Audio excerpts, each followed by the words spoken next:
It's rare to see it that long. That is so long. How long you been growing it out? I mean, I think the last time I cut it was maybe 4 years ago.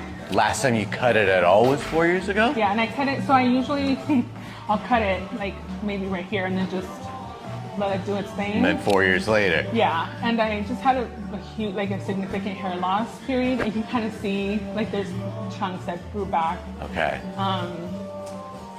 Yeah, but. It's really neat that you actually get your curl pattern all the way to your scalp. Is there product in this? There's leave-in conditioner. Okay, and did you diffuse it? No. You let it air dry? Yeah. Okay, so. But it takes a long while, so I was just trying to shake it off. So you don't get flat on top? When it gets really long, yes, but this is pretty much it. But this is really long. Yeah. And you're not flat on top. I'm just saying, like, you never, even with it at this length, it never gets flat and stretch. Man, that tells me you got some seriously strong curls there. This is just leave-in conditioner you got in there? Yep. Okay. Tell me about what brings you in. What are you struggling with? What are you hoping for? Well, like I said, I usually cut my own hair because I've had some bad experiences with paying lots of money and not getting what I wanted, or just having a botched job. And so So tell me about what brings you in. So I want something sort of new, not this long. I love to play with my hair, so like more volume at the top. Sounds like you look for more shape. Yeah. Okay. Where would you be mad at me?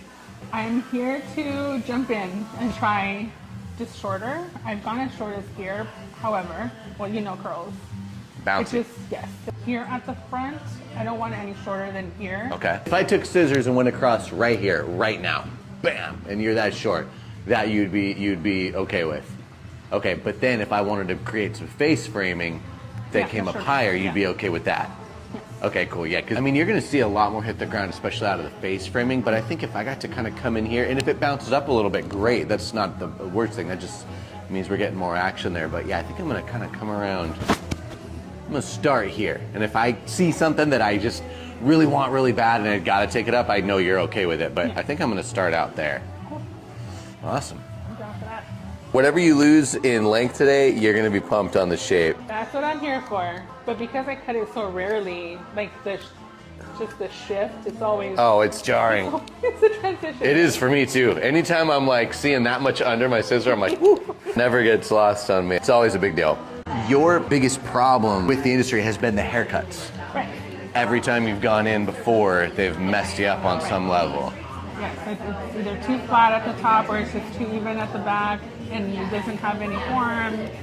And also there's an extra cost to cut curly hair, so to leave without a satisfying end result is pretty frustrating. Yes. And then waiting for it to go back out to be able to do something with it, or just chopping it as much of it off to fix it. That seems to be the common thread right there when I talk to anybody. It's like, I'll get a cut, but then it's like, okay, it's terrible. I'll see how it goes in 6 months. Yeah. Yeah. And when technically speaking, you're due for a trim anyway by that time. That's terrible. It shouldn't be that way. And I'm definitely excited. I know that you have the curly, is it curly map? Curl maps, yeah. Curl maps. But I had to jump in with you first before going in that route. So You're right, huh? I flew in from Oakland and I was like, Okay. Nice. It's interesting. I think I just got a sign up on Curl Maps in Oakland. So that's pretty cool. So they'll be up there for you if you can't make it back down here. But I do appreciate you starting out with me. Yes.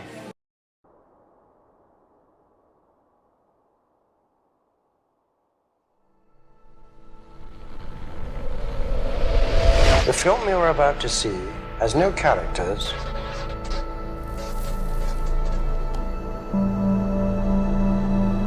If you spare a little of your imagination, it is a film to describe to you the effect of cymatic frequencies on matter.